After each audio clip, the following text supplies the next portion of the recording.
India और Australia के बीच cricket की धरती पर पहले टी20 वर्ल्ड कप का दूसरा सेमीफाइनल मुकाबला खेला जाना था, लेकिन उस वक्त ऑस्ट्रेलिया जैसी ढाका टीम को हरा पाना किसी सपने से कम नहीं था, क्योंकि पिछले 3 आईसीसी वर्ल्ड कप ऑस्ट्रेलिया ने अपने नाम किया था। संपूर्ण क्रिकेट जगत पहले ही ऑस्ट्रेलिया को 2007 वर्ल्ड कप का विजेता मान चुका था। ऐसे हालात में टॉस होता है। MS धोनी ने टॉस जीता और पहले बल्लेबाजी करने का निर्णय लिया। भारत की तरफ से गौतम गंभीर और वीरेंद्र सहवाग पारी की शुरुआत करते हैं। गौतम गंभीर पहली बॉल पर बाल बचे और ब्रेटली का आंख दिखाना ऑस्ट्रेलिया के घमंड की गवाही दे रहा था, लेकिन इस ओवर की तीसरी बॉल को गंभीर ने चौके के लिए भेज दिया। वैसे तो इस इनिंग का यह पहला चौका था, लेकिन फिर भी पूरा स्टेडियम जश्न मना रहा था। पूरी इंडियन टीम खुशियां मना रही थी, लेकिन आखिरी गेंद पर एक बार फिर ब्रेटली का ऐसा व्यवहार किसी को पसंद नहीं आया और फिर उसी के बाद सहवाग के थाई में खिंचाव आ गया और फिर रोहित शर्मा को रनर के रूप में जाना पड़ा। उसके बाद गंभीर ने तीसरे ओवर में 2 चौके मारे। चौथे ओवर की 5वीं बॉल पर एक शानदार पुल शॉट मारा और गेंद चौके के लिए चली गई और फिर सहवाग ने 5वें ओवर में जॉनसन को एक शानदार चौका जड़ दिया। सहवाग का यह पहला चौका था, लेकिन अगली ही बॉल पर सहवाग विकेटकीपर एडम गिलक्रिस्ट को कैद थमा बैठे। सहवाग ने इस मैच में 11 गेंदों पर मात्र 9 रन ही बना सके और उनके विकेट मिलने के बाद पूरी ऑस्ट्रेलियाई टीम जश्न मना रही थी। अब रॉबिन उथप्पा मैदान पर आते हैं और अपने साथ अपनी किस्मत भी लेकर आते हैं और पहली बॉल पर बाल आउट होने से बच जाते हैं, लेकिन अगली गेंद पर उथप्पा ने जोरदार चौका जड़ दिया। हर एक चौका दर्शकों के अंदर जोश भर दे रहा था। इतने चौके लगने के बावजूद भी भारतीय टीम का स्कोर अभी भी 6 ओवरों में मात्र 36 रन था। एक बार फिर से रॉबिन उथप्पा का एक कैच छूट जाता है, लेकिन रन गति को तेज करने के चक्कर में गौतम गंभीर 7वें ओवर की 5वीं बॉल पर आउट हो जाते हैं। ऑस्ट्रेलियाई टीम का जश्न इस विकेट की अहमियत बता रहा था। गंभीर ने 25 गेंदों पर 24 रन बनाकर पवेलियन की तरफ चल दिए। भारतीय टीम 8 ओवरों में 41 रन पर 2 विकेट गंवा चुकी थी। अब ऑस्ट्रेलिया जैसी टीम के सामने यह शुरुआत हार की तरफ इशारा कर रही थी। अब सिक्सर किंग युवराज सिंह मैदान पर आते हैं। उनका स्वागत एक तीखी बाउंसर से किया जाता है, लेकिन अगली बॉल पर एक बार फिर गेंद उनके सर के पास चली जाती है, लेकिन युवराज सिंह ने उस गेंद को छक्के के लिए भेज दिया। उसके बाद युवराज सिंह ने 9वें ओवर की 5वीं बॉल पर एक और छक्का जड़ दिया। युवराज सिंह के छक्के को देखकर पूरा स्टेडियम झूम रहा था। पूरी भारतीय टीम खुशियां मना रही थी। अब भारतीय टीम का स्कोर 10 ओवरों में 60 रन था, लेकिन उसके बाद तो मैदान पर एक ऐसा तूफान आने वाला था जो सब कुछ उड़ा कर ले जाने वाला था।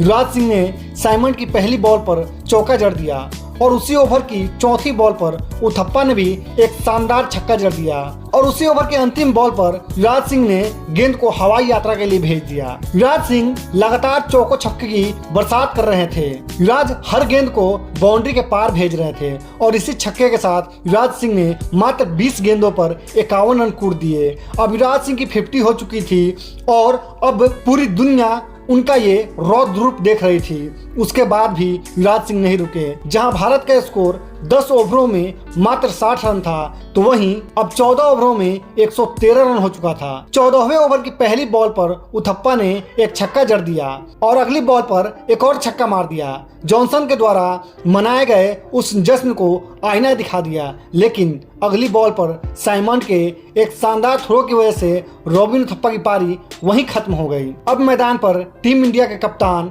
MS धोनी आ रहे थे और धोनी मैदान पर आते ही साइमन की पहली बॉल पर चौका जड़कर उनकी खुशियों पर पानी फेर दिया। युवराज सिंह ने भी 5वीं बॉल पर चौका जड़ दिया और 17वें ओवर की दूसरी बॉल पर युवराज सिंह ने गेंद को तारामंडल के लिए भेज दिया।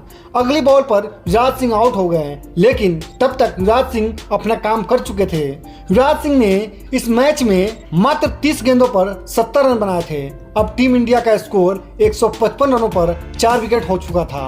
अब मैदान पर रोहित शर्मा और MS धोनी की जोड़ी मौजूद थी और MS धोनी ने भी छक्कों चौकों का बरसात कर दिया और अपनी टीम को शानदार फिनिशिंग देने का काम किया और रोहित ने भी एक शानदार छक्का लगाया और महेंद्र सिंह धोनी ने इस मैच में 18 गेंदों पर 30 रनों की महत्वपूर्ण पारी खेली। MS धोनी लास्ट ओवर में रन चुराने के चक्कर में रन आउट हुए, लेकिन तब तक धोनी ने 18 गेंदों पर 30 रनों की बेहद महत्वपूर्ण पारी खेल चुके थे और पारी की लास्ट गेंद पर इरफान पठान के इस चौके ने मोमेंटम को अपने साथ लेकर पवेलियन चल दिए। भारतीय टीम ने ऑस्ट्रेलिया को 189 रनों का विशाल टारगेट दिया, लेकिन ऑस्ट्रेलिया जैसी टीम के सामने यह स्कोर कुछ खास नहीं था। अब ऑस्ट्रेलिया की टीम मैदान पर आती है और क्या कुछ करती है वो जानने से पहले अगर आप चैनल पर नए हैं तो चैनल को सब्सक्राइब जरूर कीजिएगा। साथ ही वीडियो अच्छा लगे तो वीडियो को लाइक और शेयर जरूर कीजिएगा। तो दोस्तों, आज या तो ऑस्ट्रेलिया का घमंड टूटने वाला था या फिर जारी रहने वाला था और पहले ओवर की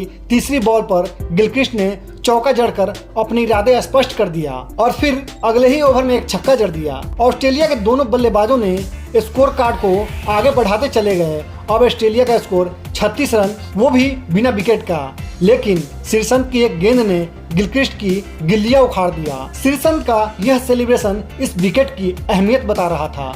उसके बाद ऑस्ट्रेलियाई बल्लेबाजों ने चौको छक्कों का बरसात कर दिया। लगातार ऑस्ट्रेलियाई बल्लेबाजों ने भारतीय गेंदबाजों की जमकर खबर ले रहे थे। अब ऑस्ट्रेलिया को इस मैच को जीतने के लिए 72 गेंदों पर 125 रनों की जरूरत थी। तभी इरफान पठान की एक गेंद पर ब्रेड हॉज ने युवराज सिंह को कैद थमा दिया।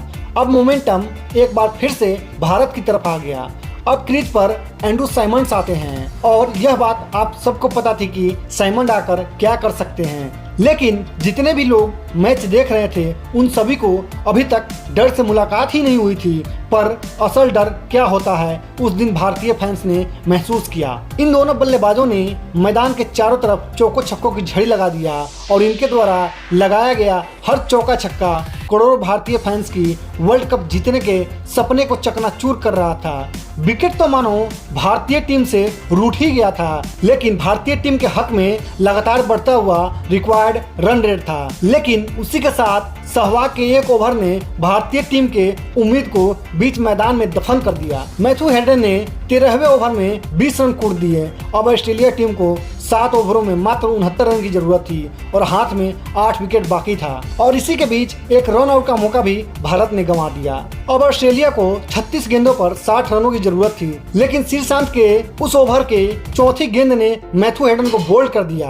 अब मैथ्यू हेडन पवेलियन वापस जा रहे थे, लेकिन उसी पवेलियन से तूफान के रूप में माइक हसी वापस मैदान की ओर आ रहे थे और माइक हसी के मैदान पर आते ही भारतीय चेहरों की हंसी गायब हो गई। लेकिन इरफान पठान ने 17वें ओवर की चौथी बॉल पर साइमंड को बोल्ड कर दिया। साइमंड ने अपनी पारी में मात्र 26 गेंदों का सामना करते हुए 83 रनों की ताबड़तोड़ पारी खेली थी, लेकिन एक बार फिर से इस मैच में भारत ने वापसी कर लिया। अब मैदान पर क्लार्क आ रहे थे। अब ऑस्ट्रेलिया को 18 गेंदों पर 30 रन की जरूरत थी। यह मैच यहां से कोई भी जीत सकता था, लेकिन हरभजन सिंह ने 18वें ओवर की पहली गेंद पर क्लार्क को बोल्ड कर दिया और पूरी तरह शांत हो चुके स्टेडियम में अकेले ही शोर मचा दिया और पूरी दुनिया को यह बता दिया कि यह वर्ल्ड कप हम इतनी आसानी से नहीं जाने देंगे, क्योंकि यह वर्ल्ड कप हमारा है। हरभजन सिंह ने शानदार गेंदबाजी का मुजाहरा पेश करते हुए इस ओवर में मात्र 3 रन दिए और अगले ओवर में आरपी सिंह ने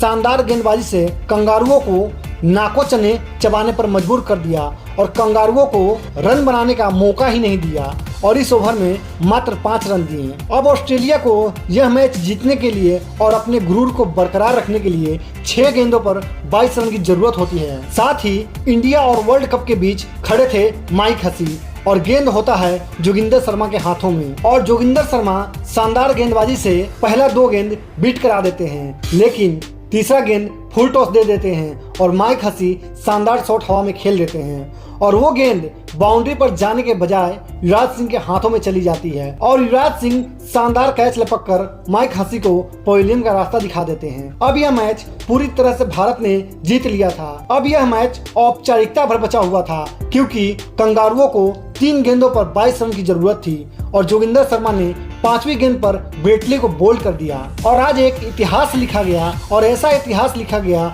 जो क्रिकेट की धरती पर हमेशा हमेशा के लिए अमर हो गया। यह कहानी है कंगारुओं के घमंड टूटने की, एक ऐसा घमंड जो सदियों से क्रिकेट की दुनिया पर राज कर रहा था और इसी जीत के साथ भारतीय टीम ने फाइनल मैच में प्रवेश कर लिया। तो दोस्तों ये वीडियो आपको कैसी लगी कमेंट में जरूर बताएं। साथ ही अगर फाइनल मैच का वीडियो चाहिए तो जरूर कमेंट कीजिएगा और चैनल पर नए हैं तो चैनल को जरूर सब्सक्राइब कीजिएगा।